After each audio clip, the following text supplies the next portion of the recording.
Hello, my name is Christine DiCarlo, and I'm the American Association of Colleges of Osteopathic Medicines, or AACOM's, Media and Public Affairs Manager.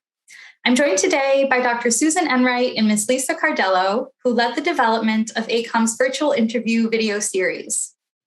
As medical students begin to schedule and conduct virtual interviews with residency programs, we are excited to speak with Dr. Enright and Ms. Cardello about their recommendations and advice to make virtual interviewing as successful as possible, especially as the Delta variant and potential risks and disruptions from any future variants continues to make virtual interviewing the preferred safe option for this cycle. To begin with an extremely common interview question that all students should expect to be asked, will you both please tell me about yourself? I'll go ahead and start. I'm Susan Enright. I am a physician in internal medicine and emergency medicine. Presently, I'm the Assistant Dean for Clerkship Education at Michigan State University.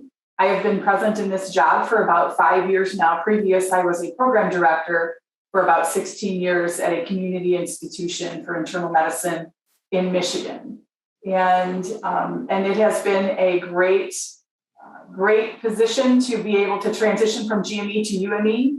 I'm still helping house staff along the way, and that's something that has been my career. And teaching people how to interview holds a little bit to my heart because I did it all the time as a program director, and still do it as in my role in undergraduate medicine. So interviewing is something that I really like. I enjoy interviewing, and I enjoy teaching people how to do best in their interviews.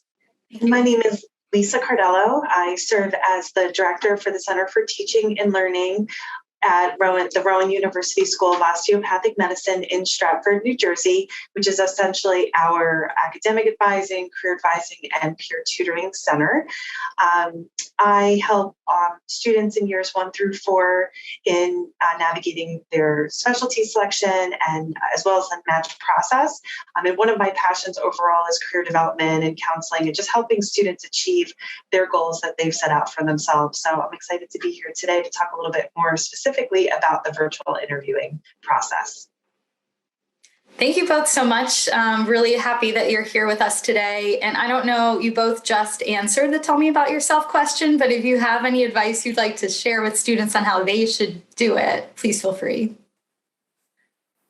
One of the things that we recommend is that it not consume the entire interview time that you have with that particular interviewer. The person interviewing you has a limited amount of time to be in the room with you, including a virtual room. And if you answer by just going on and on and on and on about tell me about yourself, you've lost the opportunity to answer the other questions that interviewer has already set up to ask you.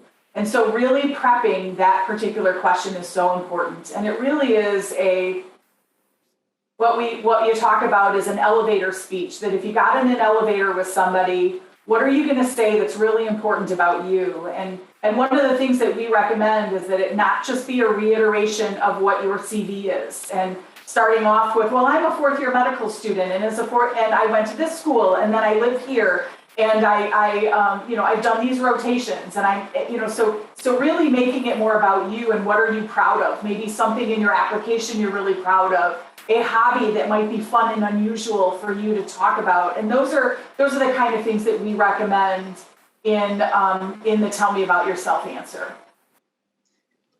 I would reiterate practice when it comes to your response for this question.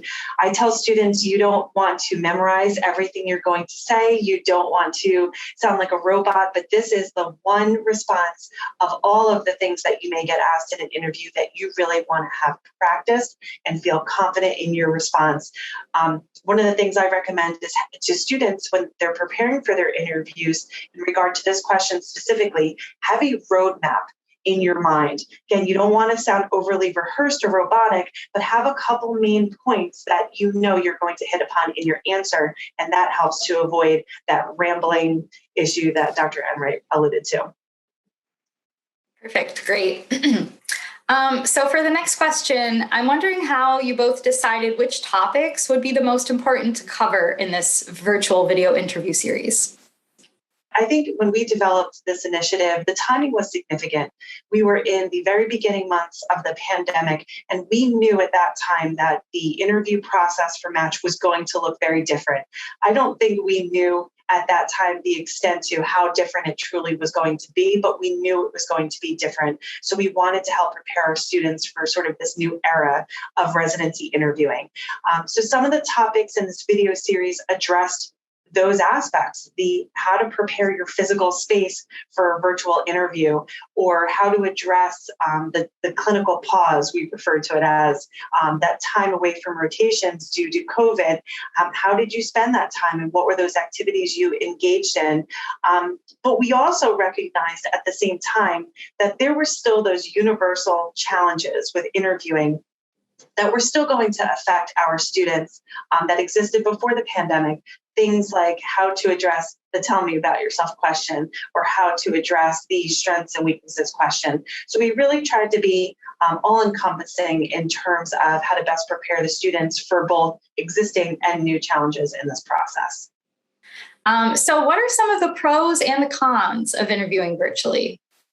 I think the most obvious pro is the cost and time savings associated with not having to travel, not having to book hotel rooms, the mileage, the flights, all of those things I think yielded far less expense for students. But I also think there's a positive aspect to being in the comfort of your own home, and perhaps that might lessen anxiety a little bit.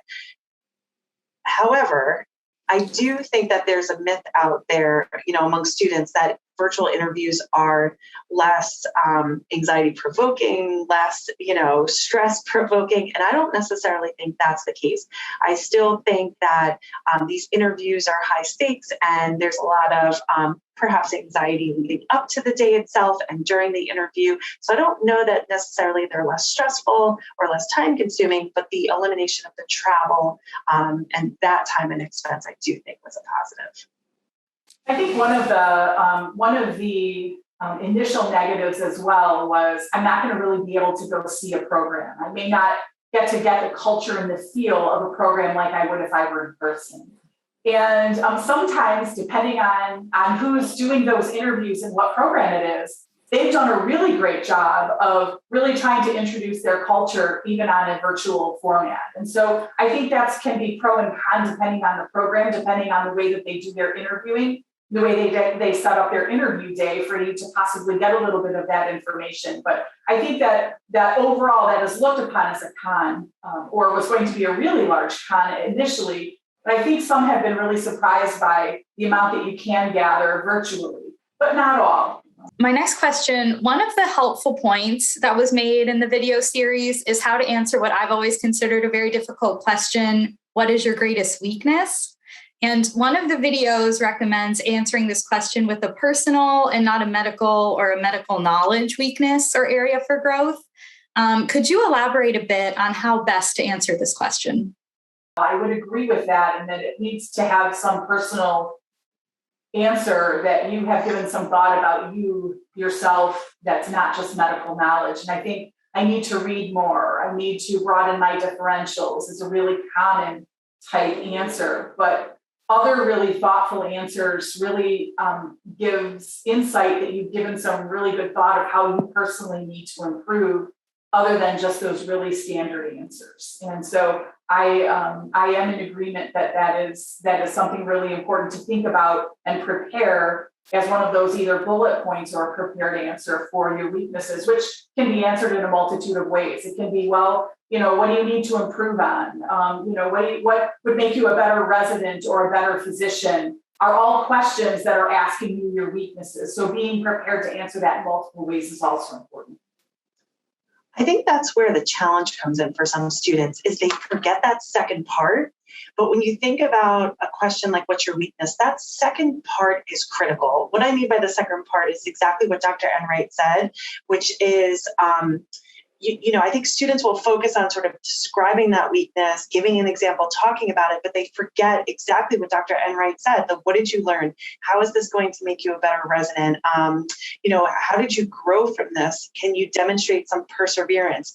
And I think it relates to this question, the what's your weakness, but really it relates to any question that can be perceived as negative, right? I tell students that the questions that you get asked where you get that little knot in your stomach of, oh no, talk about a challenging time or a challenge that you've overcome, a difficult patient, a time that you worked on a team and it didn't necessarily go well. I think the strategy is the same here, where you address the question, but then that second part, the how did you grow, what did you learn, is so critical. And that's what I think students sometimes forget to include.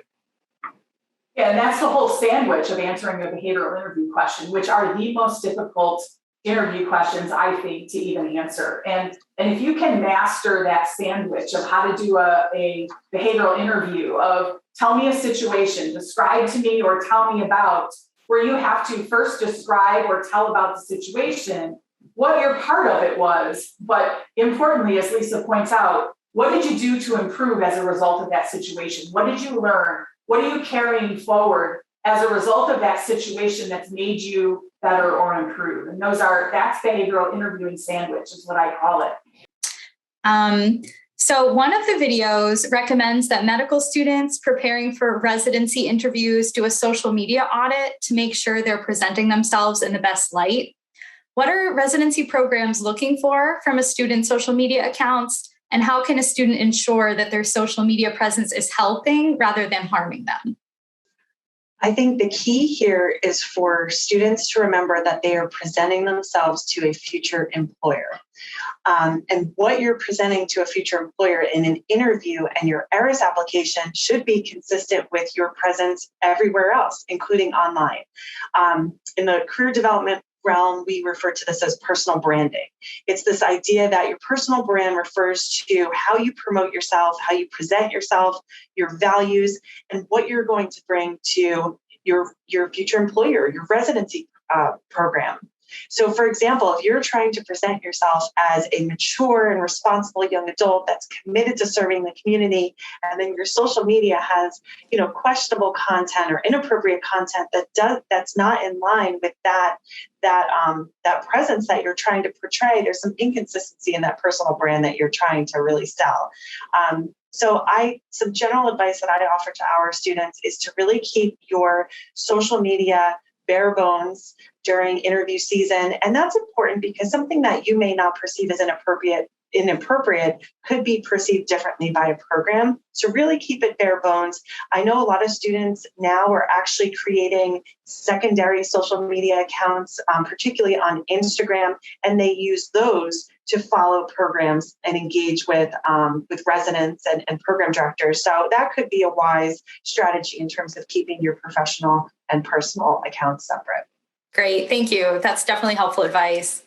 And this is the final question for you both, but another helpful tip that was made in the video series was about questions related to what a student did during COVID-19. And it was recommended that students not feel obligated to share their own or their family's personal health struggles related to the pandemic during their interview. What might be helpful to discuss instead? So I would say, if you did any volunteering, if you worked at a vaccination center, if you worked at a testing center, if you, if you as a student had time to do additional volunteer work because perhaps you were remaining virtual, those would be important things that I would look at to answer in that particular manner. I think that question is getting a little less because of the timing. The students now that are moving into these interviews have been active clinically all along and didn't necessarily have the pause, or they had the pause when they were doing schoolwork as opposed to the pause that occurred clinically for the class of 2021. So I do think that this is a little bit is not as common of a question as students might have received last year. In some ways, I think this is similar to the strategies we were referring to earlier with behavioral interviewing, where can you take a negative and highlight some positive aspect? The pandemic was and continues to be a challenging time for all of us, but were students able to sort of seize that opportunity and do some of the activities that Dr. Enright referred to, the vaccine clinics, the PPE drives? I think some students, again, really seized that opportunity to do some good. So I think it's an opportunity to highlight some positives in a very negative situation. Mm-hmm. Yeah, I think that's important just to remember generally too, because we all experience negative opportunities. I know this was said in the video series, but I feel like it's not really something you need to be stressed or ashamed about, because we all go through those challenges, but showing how you overcame it is the key. So I just wanted to reiterate that really good point that you all made in the videos. I don't know if there's anything we didn't touch on in the questions that you would love to share with anyone going through this process now. Want to give you that chance. One of the things that I think is so important at this time is for students to be administratively on. And this is not the time to forget your emails. This is the time to be watching your emails. This is the time to be really keeping track of where you are, what you're supposed to be doing during this time. I accepted here, I didn't accept here. I need to look at this website. I have an interview tomorrow that I have to prepare for, which might be looking at the website of the particular residency program that you're looking at, and really keeping yourself organized. And there is a document to help do that on the AACOM series for you all to take a look at. But this is the time to be just administratively 100% on. My parting words would be, I guess, two pieces of advice. One would be yourself and be authentic. A big part of this process is finding the program that's going to be the right fit. I find that many times students think about the idea that programs are looking for the candidates that are the right fit for them, but it is a two-way street, and you've worked hard to get to this point. So I think being authentic, truly being yourself, to find that program where the learning environment will be safe and supportive, where you'll learn and grow, is so important. The other last piece of advice I would offer is trust your advisors. All of the comms have tremendous staff and faculty who are guiding you. They have tremendous experience and know what they're doing. So any sort of personal or individualized questions, how many interviews you should be going on, if you need a parallel plan, assessing fit at a particular program, I think those are all important topics that you can talk through with the advisors at your comms. So utilize those resources and trust their experience and advice. Wonderful. Thank you both again so much for taking the time to speak with me today about this really important topic. And thank you for your leadership in developing AACOM's virtual interview video series that will definitely be a helpful resource to students going through this process now. AACOM truly appreciates your help in creating the resource, and for medical students who are beginning their transition to residency, I know it's very appreciated. So thank you both so much again. Thank you. Thank you.